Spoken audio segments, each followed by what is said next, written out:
Hello. Hello. This is Fresh Air Radio broadcast straight from Portoro Student Union, and I'm glad to have with me Tinie Tempah. What's going on, bro? How you doing? Good, good. You're the #1 artist in the UK right now. You will have 4 mobile nominations, and you're just killing the charts, man. Oh, thanks, bro. How do you do it? Do you know what? I just try my best to always just make good and honest music, man. Music that's real. Because I think people connect with reality more than anything else, do you get what I mean? And I feel like I always like to give people the opportunity to get to know me through my songs, whether it's pass out about, you know, getting to know what I'm into when I have a night out with the boys, or frisky, you know, getting to know what I'm like with the girls, or written in the stars, getting to know my struggle. I always like to have, you know, a major part of that. You know, I try to make a lot of that reality for people, just so they get me straight away. And I feel like, you know, the public have connected to that and they've reacted well. And, you know, I've found that with every single release, it's just growing and growing continuously. And, you know, there's a lot of support right now, and I just hope that it just continues to grow. Yeah, I gotta admit, like, you make music.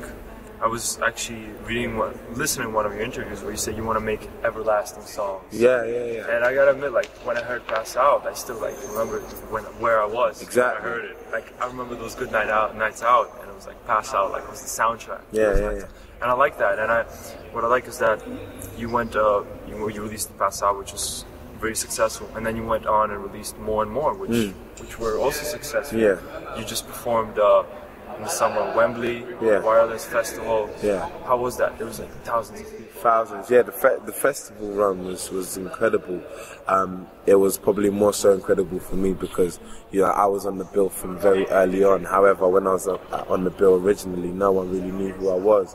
So it kind of went from just that rapper, if you will, at the bottom of the bill to, you know, by the end of the summer, the must-see act, you know, the one that everybody's trying to queue in to see. And it's so funny because a lot of the tents I did were so small, but so many people wanted to go inside that it was like a health hazard. Like, so many people got injured during my performances. Like, it's crazy. Do you know what I mean? But that's what it's all about for me. It's all about making statements. And for me, like, the festival period was a real statement and a real eye-opener for people. Yeah, that shows that you have a lot of support in the UK, and I know you're thinking of breaking to the US, right? Yeah, it's never really a thing where, like, I consciously think of breaking to the US. Like, I never really think of it like that. At the end of the day, I just like to make good, honest music, and I feel now that we have things like Twitter and YouTube and Facebook, you know, if a song's good, it's good, whether it's in England, whether it's in Sweden, whether it's in America, do you get what I mean? So, you know, if that was to ever happen, fingers crossed, I just want it to be like an organic thing. You know, someone gets it and puts it on a mixtape or plays it in a New York club or something, do you get what I mean? I don't want to go over there with some big fake campaign. I just want it to be real. Be organic, honest. That's good, you know, I like that. And you did the song with P. Diddy, which was very successful. Thank you very much. Got some nice bars on that. Thanks, man.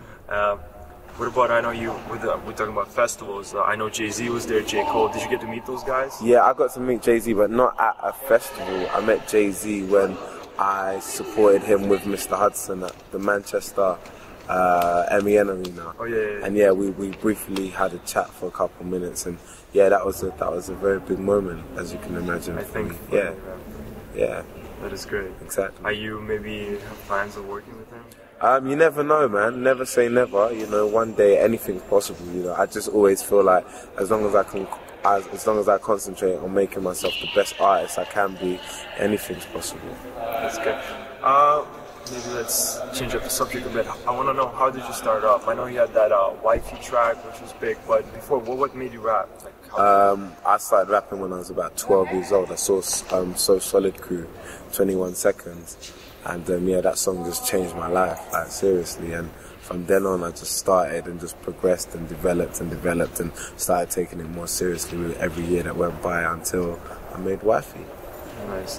Because, and then you had the Pirate Radio run. Yeah, Pirate Radio was before Wifey, of course. Just trying to find my feet, you know, just in terms of, like, mixing with the right crowds and in the right circles. You know, it's one thing when you discover that you've got a passion for something, but it's another thing to surround yourself with like-minded people. For example, if journalism is what you want to do, until you surround yourself with other journalists and you see how hard they all work and how hard they all want it, you're not going to realise whether you really want it or not. So the pirate radio station run was before Wifey, and that's kind of what made me realise that, yeah, I think I could go all the way with it. Yeah, I think it's important to surround yourself with successful people because you get tips from them when you grow. Exactly. So I know you like your friends with Chipmunk, right? Yeah. And Tinie. I have nothing against Tinie.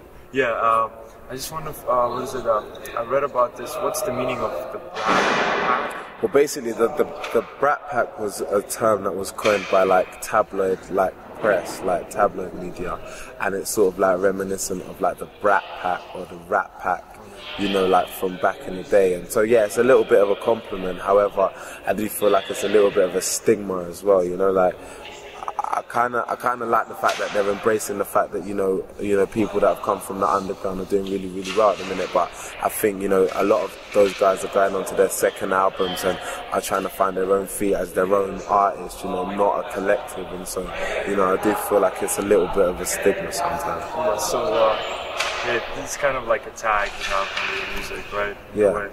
Do you have your own kind of name for the style of music you do? Because I mean, yours is really eclectic. It's not like conventional grime. Right? Yeah. It's really unconventional. Yeah, to be quite honest, I wouldn't even call it grime. I wouldn't even call it hip hop. I like one thing I like about my music is like there's no safety zone. Like in past, I was like, you know what, I want to sound different. Like I wanna change my, like there's no safety zone. Like I just do whatever I feel the record needs, and that's why I find it very difficult to categorize my music. I just say it's like alternative or like experimental pop. Do you get what I mean? I just do whatever I want to do, man, and it's popular. So yeah, it's good. It has substance, good substance. You know? Yeah, there's popular music. Pop, you know? No, when I say pop, I mean popular music, and popular music has substance. Yeah, that's right. That's what I mean. Yeah, that's good. Because there's a lot of artists who, they don't really deserve to be on the charts. It's just they have a good, marketing push.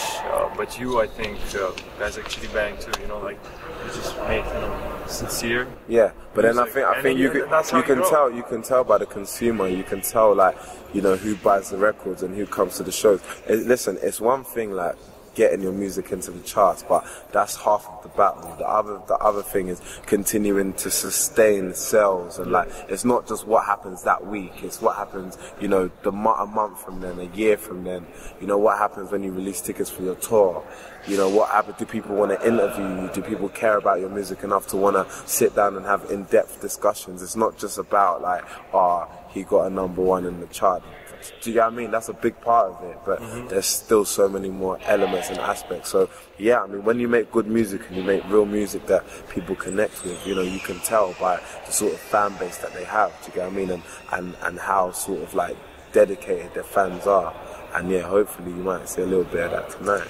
Yeah. I actually really looking forward to checking out your show. It's gonna be fun. Because by the videos you make, I gotta admit, you make pretty crazy videos. Yeah, so fun videos. Hopefully you that energy, you're gonna put it on the stage. And so much more. It's gonna be fun. Trust me. I was wondering, do you these tours? Do you get Labyrinth with you?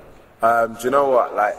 There's a couple cities where I'm gonna do have special guests and stuff, but I kind of just like to switch it and mix and match. There's so many different elements to the show.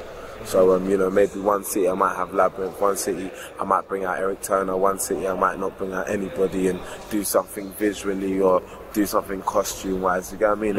It all varies. I don't want people to get exactly the same show every time. I don't think that's fair. So, yeah, there's some special stuff that's going to go on today, but you have to wait and see. Special for Edinburgh. Nice. Yeah, exactly. You got to make it special for everybody. Exactly, there we go. It just makes similar, I think. It gets boring. Yeah, it gets boring, and then you do have those avid fans who do follow you from city to city. I want to see the show again and again and again, so it's always nice to switch it up a little bit, Yeah, that's good. I want to talk what's up with Disturbing London. I know that's your label. Is it a subsidiary of Parlophone? No, Disturbing London is its own standalone label, standalone imprint, standalone brand. It's everything. And Disturbing London basically licensed Disc-Overy and, you know, myself to Parlophone. So it's like a working relationship, it's not a subsidiary. And yeah, Disturbing London is everything, man. It's the sort of theory that I live by, whereby, you know, I'm making up noise and I'm from a particular city, you know, I'm disturbing London, do you get what I mean? Like, I was that little kid on the computer making all the music and disturbing the neighbours, like I disturb London, like you may be disturbing Edinburgh, someone may be disturbing Paris or Stockholm, do you get what I mean? Whether you're a musician, you're an artist, you're a designer, you're whatever, like if you're making up noise in your city, you're disturbing it, and that's basically what it is. Disturbing in a good way. Yeah, in a good way. That's Exactly. Good, yeah. There we go. Maybe to finish it up, I just want to ask you kind of a question. I know you're a fashionable guy. Yeah. You have your fashion line, Disturbing London. Yeah. I know you like your Ray-Bans. Yeah. What other brands are you digging this time around? Dude, at the minute I'm digging Acne, man. I like Acne. I think Acne's a very fresh brand. I like Folk as well. Like Folk is wicked. Recently I've been into Paul Smith a lot, like in terms of like getting sweaters and stuff for winter. Paul Smith has got a lot of good sweaters. Obviously Louis Vuitton I really like. Yeah, I can see your bags. Yeah, They're kind of fresh. Yeah. Just for accessories though, like I don't go too crazy on the clothes, but I think they got nice accessories. But yeah, really and truly at the minute I find myself wearing a lot of Acne and Folk. Nice. Yeah. Those are good brands. Yeah, very good. So are you like a streetwear head? Would you say that? Do you know what? I'd say it's like a little bit of a culmination between street, cool, and like high fashion. I like to mix and match the two. Do you get what I mean? So even if I do wear like a pair of fitted jeans, I might wear like a dinner jacket and a V-neck or something. Do you get what I mean? Or I could wear red chinos and Air Force Ones. It's like everything. It's not anything particular. Trying to be different. Yeah, just try to be myself. I feel like obviously dressing up is a way of expressing who you are, do you know what I mean? So, you know, you have to say something about who you are with what you wear, right? Yeah, look at Lady Gaga, right? Exactly, there we go. Yeah, don't go too far. Like, no, I won't be putting telephones on my head anytime soon. Yeah. I promise you. That's good. All right, it's great to have you here. Likewise, thank you very much. Yeah, man. Yes, what's going on? It's your boy Tinie Tempah, and right now you're listening to Fresh Air Radio, Edinburgh Student Radio. Keep it locked. Yes, what's going on? It's your boy Tinie Tempah, and you know the only thing that matters right now is Supreme Team Kiev. So keep it locked. Great, thanks so much.